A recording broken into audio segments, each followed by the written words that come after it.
about to feed them to the sharks right now. Get them hype right now. Yeah. You know the ground is up. Yeah. Everybody that trains, you know the game. Yeah. So let's get it. Slap it up, bump it, and roll. Hey. Yeah, that's the way that it goes. Ain't no better way to better yourself in this game. You're feeling the growth. That's time on the mat. We put in the work. Believe it ain't easy, I know. But we train for the love of the game, the love of the art. Now slap it up, bump it, let's roll.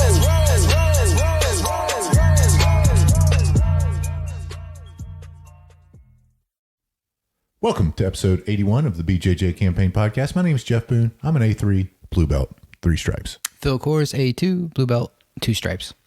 Philly, you're noticeably not as amped up today as you normally are. No coffee for 5 days. Wow. Doing cocaine now. Joke, ladies and gentlemen, he is not doing cocaine. He's got way too addictive of a personality for cocaine. It's true. Yeah, I can't afford that. Wanted to try to do a reset because spending a lot of time at home around the coffee machine hasn't been good. Been waking up earlier just so I can get at it earlier. Doing a little reset with just some green teas. Today, zero caffeine at all. Noticed any improvement in your workouts? No. Okay. No, trying to do those in the morning. To kind of fill the void of not just chugging coffee all morning. Right. Yeah. That's weird that you just can't have 2 cups like normal people. Nope. No, I like a lot more. I like to do it until I'm like, 2 cups is good. 4 cups is better. Yeah. You just keep going. The problem is it tastes really good and I don't really drink anything else. You're one of those weirdos who just likes hot liquid. Yeah. No, and I don't like other drinks. I don't like soda and I don't like fruit juices are kind of okay. Yeah. I'll drink orange juice sometimes. Terrible for you. But yeah, it's a lot of sugar. And then Molly got a thing to make orange juice and I watched her do it once and I was like, I'm never doing that. That is so much work. Jesus. Yeah, that was a lot of work. And I don't know. So all I drink is water and black coffee and I like the electrolyte water though. Electrolyte water is very good. I do drink that usually twice a day. Yeah. But yeah, so coffee's kind of my treat and the addiction all at the same time. So that's probably why it's not so good. Right. And I might be overdoing it. So I thought this was a good experiment to do with myself. Well, kudos to you for breaking that habit. Sucks. But one topic that I wanted to bring up, with the current environment of what's going on, for those of you who are wondering, we're in the state of North Carolina. The state of North Carolina is slowly opening back up. We're able to, congregate in small groups of less than 10. Still not able to go back to the academy yet, but that's coming really soon. But one of the things, that jiu-jitsu has taught me is, and I've said it before, is the indirect approach to everything. I was way more into the direct approach to everything until I started doing jiu-jitsu. And one of the things that this whole situation with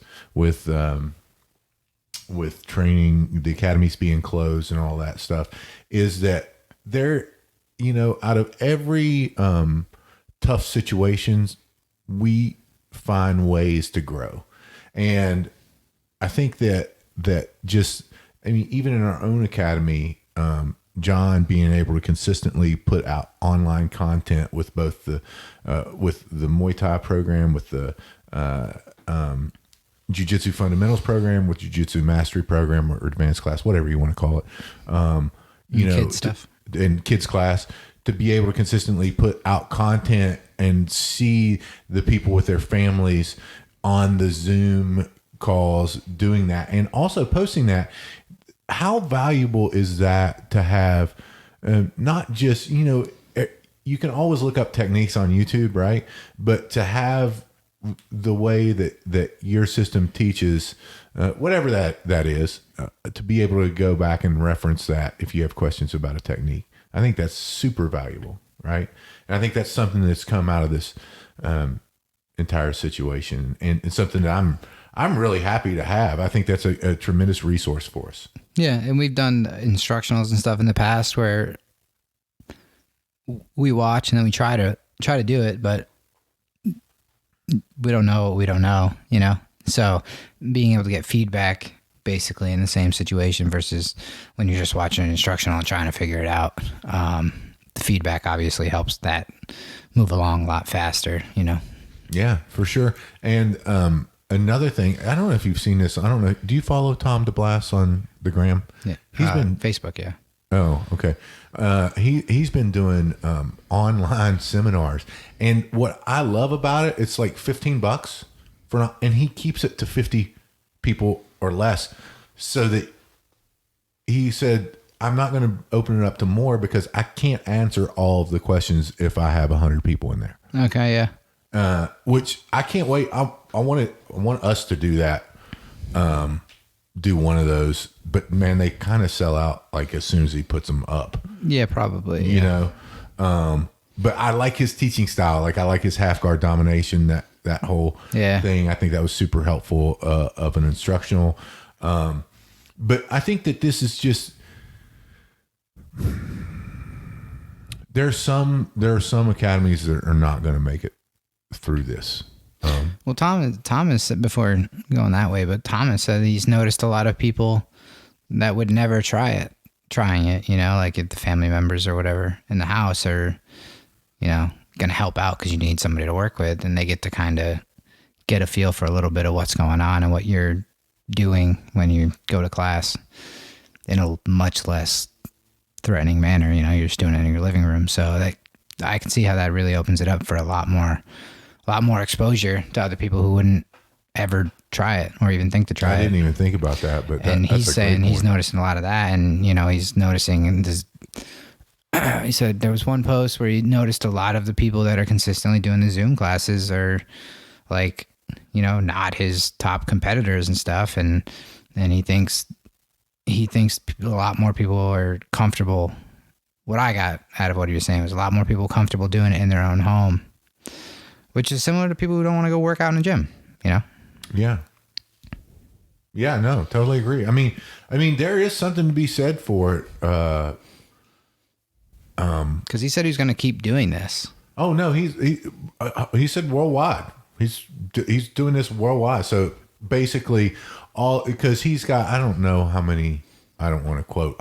Usually I'll take a stab at any number. I'll just make something up, but I don't know how many gyms is a Tom DeBlas affiliate, but I have a feeling there's probably quite a few. Mm-hmm. But I think that that's going to be one of his like value adds to, if you're part of a Tom DeBlas school, you're going to be able to, you know, attend these Zoom classes and have that. I think that's tremendously valuable. Just like I think John doing our classes is tremendously valuable to us. You know? Yeah, and I've been watching zero of jiu-jitsu stuff. I haven't been watching anything, but I think it's crazy. We're on the opposite schedule on that. Yeah, Hoist is doing the same thing as Tom is doing. So have you seen any of Hoist's stuff? Is he actually doing technique, or was he just doing question and answer? I haven't watched anything. I haven't either. I know it was posted because he was doing seminars and stuff. I would assume he was doing some techniques. Oh, okay. I haven't. It was watched. like Friday at 9 p.m. or something. I wasn't. It's not a good seminar time for you. Not great from my schedule. I'm usually a couple deep by Friday at 9 p.m. Yeah. Okay, but yeah, I think a lot of people are doing them because you sent me a link to Marcelo Garcia doing something similar, and I think that's. Oh, that was actually that was really cool. Ricardo Laborio was doing something for Black Belt Magazine to benefit the. I'll get this wrong, and I'm sorry. I apologize in advance. The Warrior Foundation benefit Black Belts. So he had Rafael Lovato Jr. on. He had Marcelo Garcia. He had Tom DeBlas. He had just a bunch of different people that came on and talked. That was super valuable, man. I enjoyed watching that. was really good. I think it was. I think if you Wasn't go home. to Black Belt Magazine Facebook page, I think they have all of them posted. Never even heard of that. Yeah. Yep. Is it an actual magazine or is it all online now? No, it's an actual magazine. That's crazy. Yeah, I mean, nobody gets fucking magazines anymore. When's the last Phil. time? When's the last time you even looked at a magazine? Well, okay, so I'll be honest with you here. I have looked at a magazine because for Christmas, my good buddy Russell down in Atlanta got, he's a little bit older. Yeah, A little bit. And he got me a subscription to Bike magazine, and I have looked through those. It's crazy. It's kind of weird. Because like even I went to the doctor, but I find whenever I even try in the to- waiting room, I'm on the phone. I find whenever I try to pinch and make the pictures bigger in a Yeah, it doesn't magazine, work. it doesn't work. Yeah. It's weird. And then when you want to send it to your friend, you just rip the page out. Make a paper. That's terrible. Yeah, magazines are worthless now. They're terrible. Yeah, I don't Terrible. know. I mean, but I don't even know the last time I even grabbed one and like looked through it. Honestly, if he wouldn't have got me, it would have. If he wouldn't have got me that subscription, it would have at least been It's a while. 6-7 years. It's a while. I don't know. Sometimes in the store, whenever I'm passing the magazine aisle and I see a cool car, I'll pick it up and look at the car. But then I'll just go back and look it up online Yeah. so that I can see it. You know what I mean? Yeah, I don't know the last time I looked at one that I have no idea. Magazines, newspapers, by the way of the dinosaur. It's fine. Yeah. So anyway, I think the online stuff though, I hope that continues because I think that's a good way for people to. But again, there's no way to like really train only at home, No. So it's not a permanent thing, but I think it would be really good for a lot of introductory stuff because like I think that's what's so good about those like P90X kind of things where people can kind of get a feel for like working out and then kind of get some confidence with you can do it and then kind of make your way into a gym or something. We were talking about those the other night where they're just getting harder and They're harder. so hard, yeah. Those workouts. And like, It's a scam. There's going to be one that's going to be like, get all your workout in 4 minutes. Boom. And it's just going to be absolutely impossible to do. Yeah. But people can't return it because they're like, did you do the No, workout? you can't return it. No. But everybody wants a 4-minute workout. Yeah. Doesn't work, folks. You can't get fit in 4 minutes. Then you do 4-minute rounds. Wow. But that's rounds, Yeah, that's true. All not right. one round. All right. Fine. But yeah, like I said, I think that martial arts academies and jiu-jitsu academies have been doing a great job thus far. But I really do believe this value add of the people who adopt this online culture and content are going to grow at a faster rate than are the ones that aren't doing that. Because again, you get the additional value of, hey, if someone in your home asks you what you're doing, well, check it out. We'll just do a lesson together, right? Yeah. Do something simple, break fall, whatever it is that you pick out. But I think that's going to spur even more growth. And I think people are hungry to get back to training. Yeah, I would say so. And get back to seeing all their friends and people that they train with on a regular basis. So yeah, looking forward to that. Whatever state you're in, however you're opening up, I guess you just got to go by your own criteria. There's like that Tom, and this is something that I think is absolutely hilarious. But in New Jersey, where Tom DeBlas is, they're making them wear masks if they're training. Oh, really? Yeah. First off, I see the benefit of that because if you restrict that breathing, it's going to make your cardio better, isn't it? I guess. I don't know, maybe. But it's just hilarious. I mean, They actually have to wear masks? yeah. Huh. Yeah.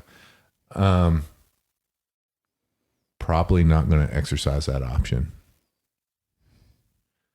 Anyway, I won't get any further into that other than to say there was a thread. I think it was on, I can't remember what, group it was in, but the guy was saying, hey, I've really fallen out of shape during this whole quarantine thing. What do you guys think about getting back into shape before you go in to train jiu-jitsu? So what do you think about that? It's totally going to happen. That happens every time. If you've gotten to be a fat slob over 2 months that you haven't been training and not doing anything, you're probably better off just going back to jiu-jitsu and getting in jiu-jitsu shape from jiu-jitsu. Yeah. That is. Because you obviously lack discipline. That's hard, man. You fat slob. I'm just bored. I'm just going to go get something to eat while I watch this show. I'm just bored. There's no other exercise that's fun. I know. I know.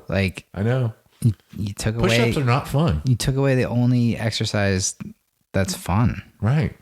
Turkish get-ups, not fun. No. What is that? You've never seen a Turkish get-up? I've heard of it. Come on. Where you lay down on the floor, you have a kettlebell, you like put one arm up, you go, and it's kind of like, you kind of like stand in base with it, but like. Don't you hold it over your head? Yeah, you do. But it's like I'll use a 35. That's probably not that much weight. Probably people are going to be like, you pussy, but whatever. It's still hard. It's still hard to do. Are you doing it? Yeah. That's crazy. Yeah. Gotta stay. I mean, can't stay this jacked without doing something. That's Phil. true. That's true. No, but just, if you've fallen so far out of shape by not doing jiu-jitsu, just get in and do jiu-jitsu. I think that's probably I think everybody's a little worse shape. But if you're asking that question, probably haven't been very good. You've not been good. No, not good at all. I was like, 2 months? How do you let yourself? I mean, I guess you can. I don't know. I can't. No, I don't think it would be that hard if 2 months of eating terrible. That would. 2 months, 30 pounds? Yeah, no, it's fine. Yeah. It's fine. But yeah, get back in and do jiu-jitsu.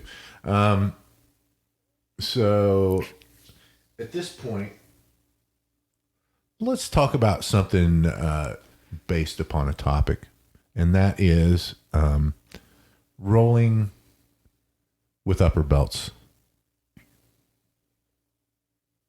Etiquette. Rolling with upper belts. Phil,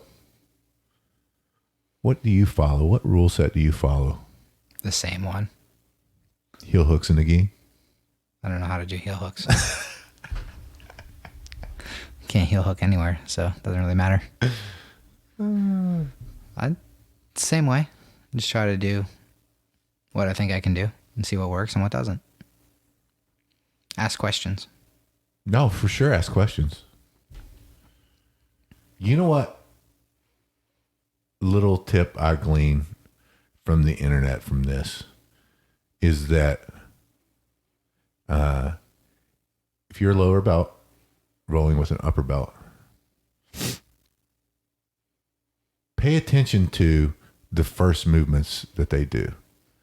Because, and what I've noticed is, in looking at this, seeing online content, is they always get their grips. Like, don't let them make their grips first. You get your grips first. Mm-hmm. It's never going to happen. But that's one thing to really, whenever it starts, try to get your grips, try to get in that positive position from the very start. I was thinking about, if there is, how to look up, passing the guard without better grips, It's under magic. Yeah. Yeah. How you, that was the question I'm wondering is if I'm on the defensive of trying to pass and I'm fighting grips, at what point can I move forward?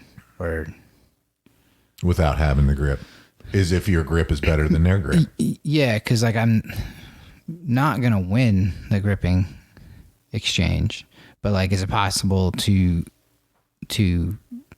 advance if I can like clear most of the grips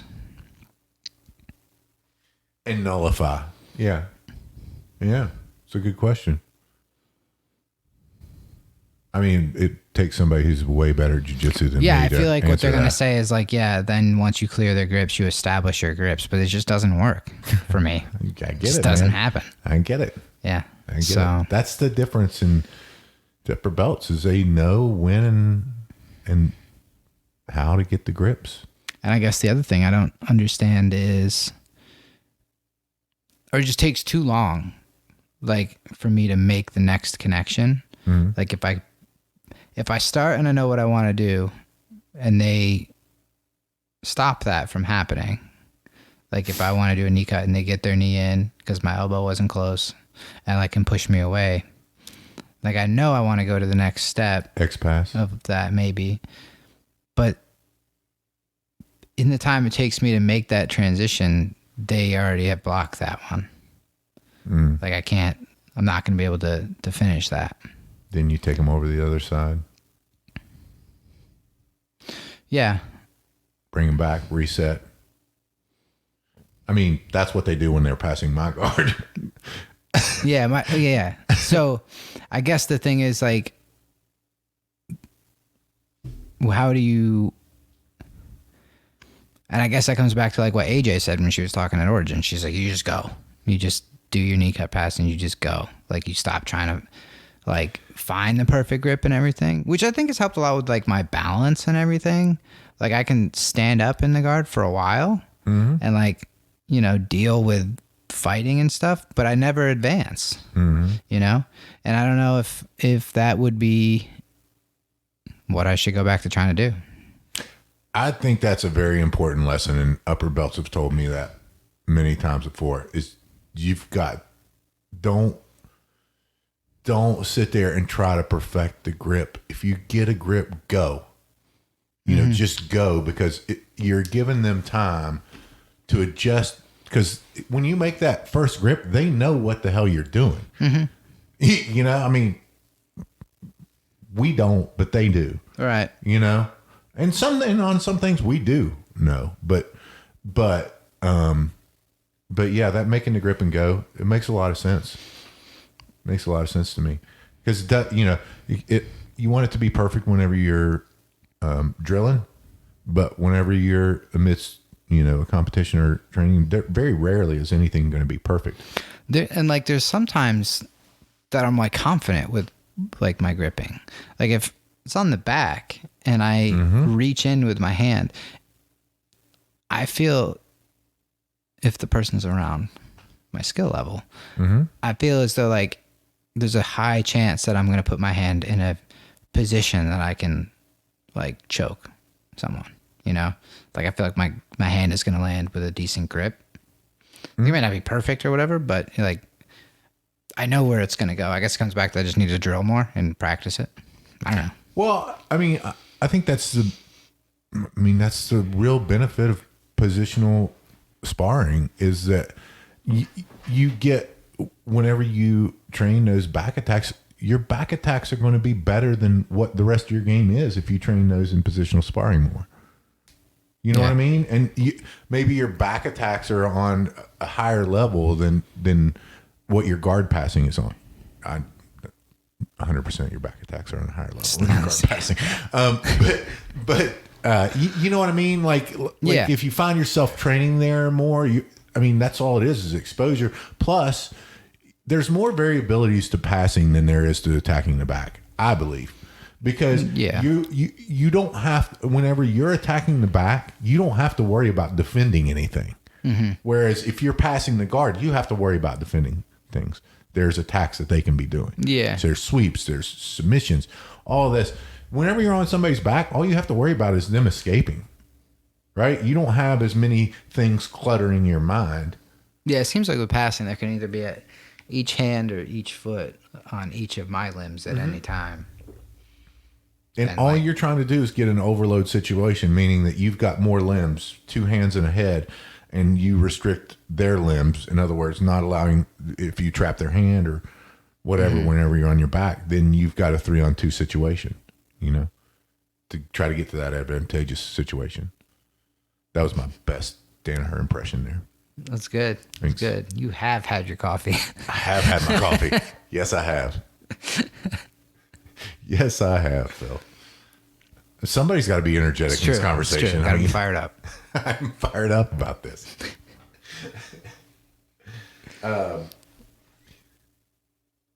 But yeah, so You were talking about grips. I kind of went my own way. No. Grip. I think we beat grips to death. I think it's super important. I think that we don't know what we don't know on those, and I think that we've got to act faster whenever we're rolling with upper belts. Whenever we get a positive set of grips, we just got to go, And it does work. I mean, it does work sometimes. But the other thing I kind of wanted to hit on with this is, you just like rolling with anybody, the upper belt is going to mirror your intensity. Mm-hmm. You know what I mean? So if you're going in there balls to the wall, expect that same energy to come back to you. Mm-hmm. You know what I mean? And man, certainly you can do that. I've certainly done that to my detriment before, but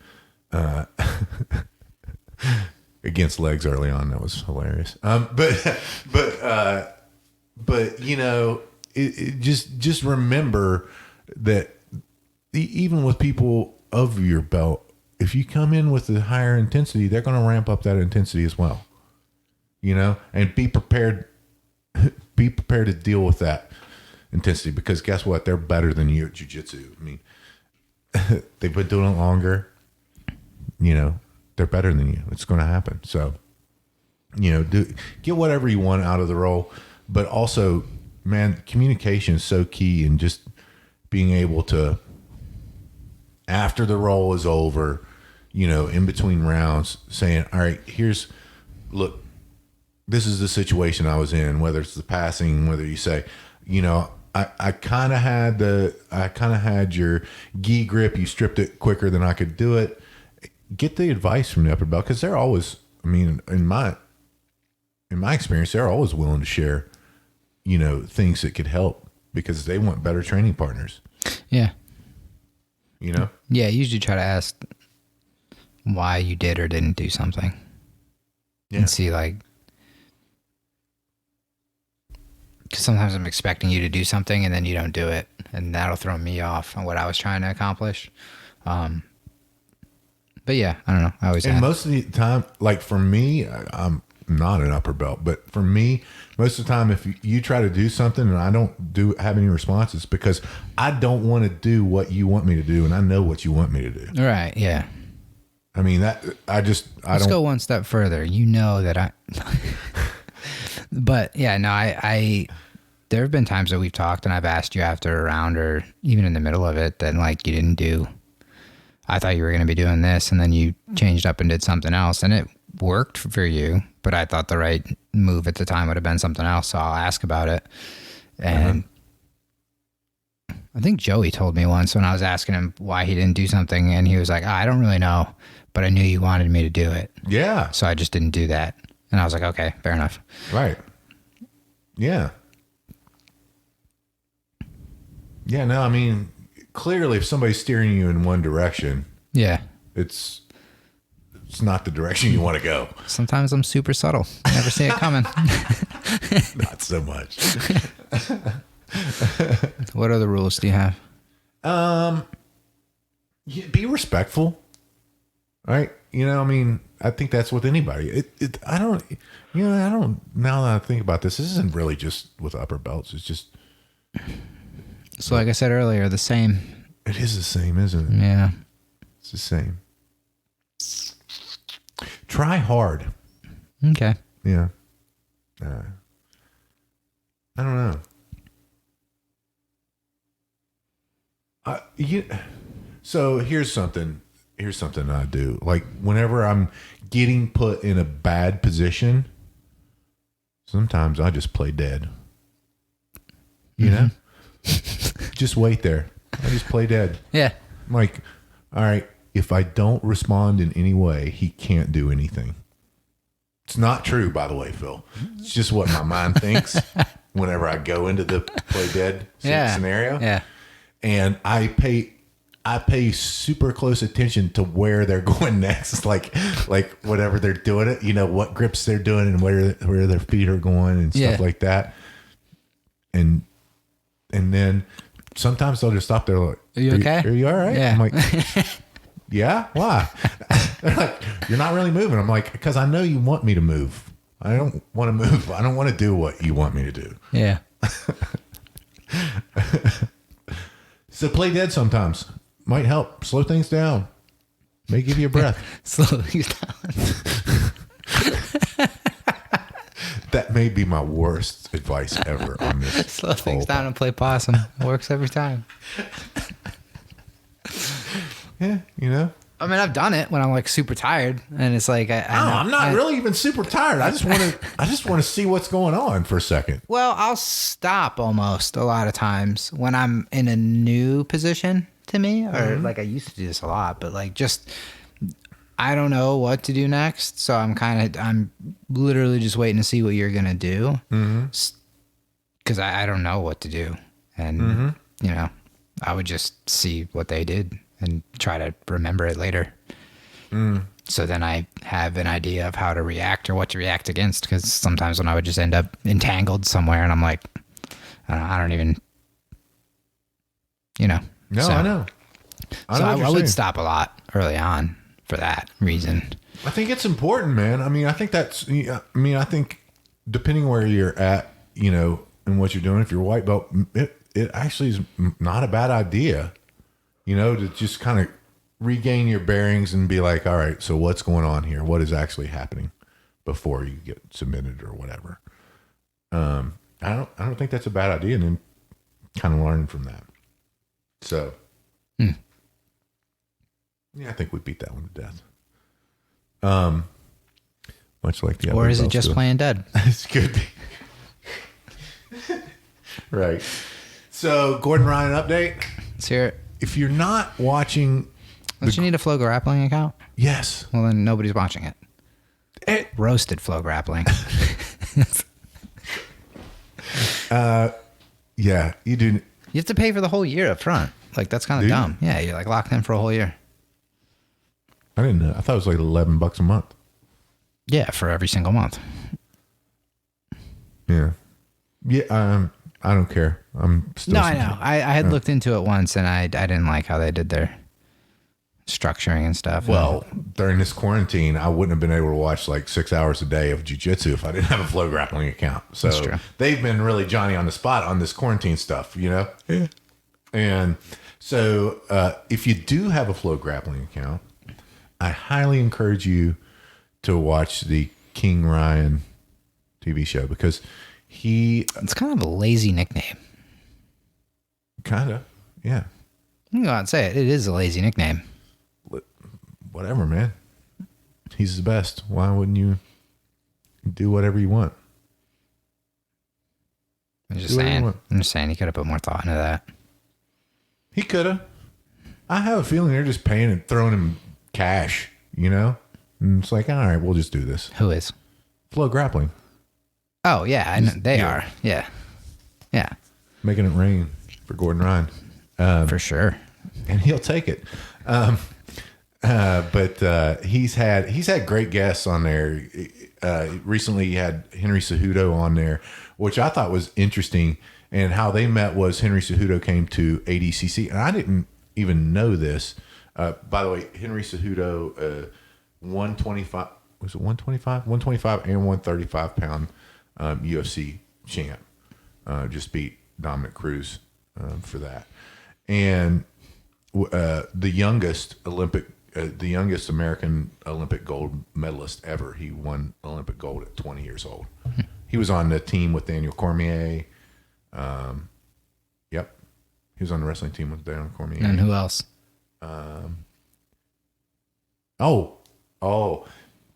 Your boy Ben Askren. That's right. Yeah. How did they do in those Olympics? I have no idea. They did terrible. That's how they did. They didn't. Nobody else placed. Other Henry than- Cejudo was he's the the only one? only bright spot in that whole 19 or 20. What? Wait, 20. 2008, I think. 2008. Yeah, 2008. Yeah, that was it. Olympic team. But he met Gordon at the ADCC, and I didn't realize Henry Cejudo does zero jiu-jitsu. I think that's insane, being an MMA. But I guess it just shows whenever you have, If you can always take the guy down and be on top, you don't need jiu-jitsu. You punch the guy in the face. Yeah. No, that's what it proves in MMA for sure. But he saw how dominant Gordon was, and wanted to talk to him, and so they kind of got to be friends. He was on the show, and I thought it was interesting. They brought up a point, and you might agree or disagree. Everybody knows I'm a Gordon Ryan dick rider. I don't care. I don't make any bones about it. I like him. I think he's trying to bring. I think he's trying to bring people to the sport of jiu-jitsu and to the art of jiu-jitsu. And so, whatever the tactics he's using that people don't agree with, I don't care. As long as he gets more training partners. But what Henry and he were talking about was that whenever they feel like they're the best in the world, and whenever you're on that path, all you want to do is match up with the people who feel that they're the best in the world too, and that's the. And I think they're right.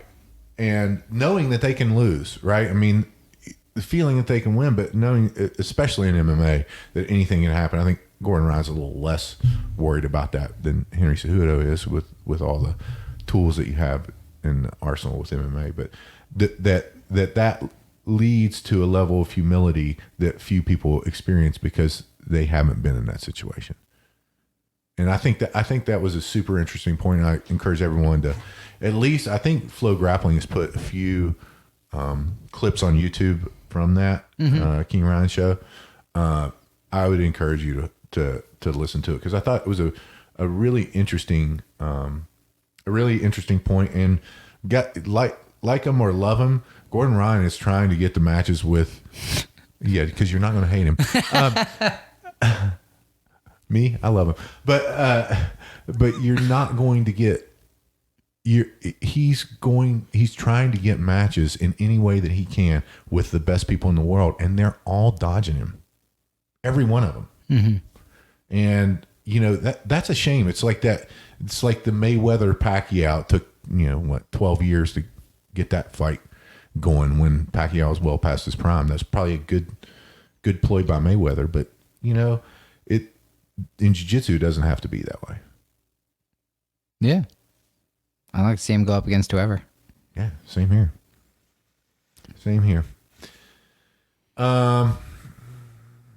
Philly, it feels good to be back in the seat, back in the saddle here. You got anything else for us? No, I think that was an interesting topic about Cejudo saying he doesn't do any jiu-jitsu, but I think it goes back to you don't need jiu-jitsu. For the most part, you would be able to take somebody down and send them out and punch them in the head a couple times if you had to and hold them down. Somebody like me, it's never going to happen.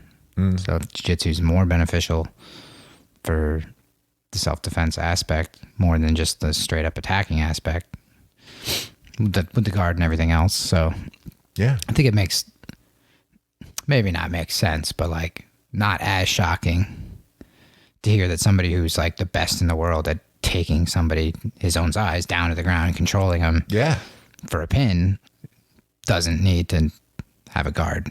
Yeah. No, I mean, yeah, you're right.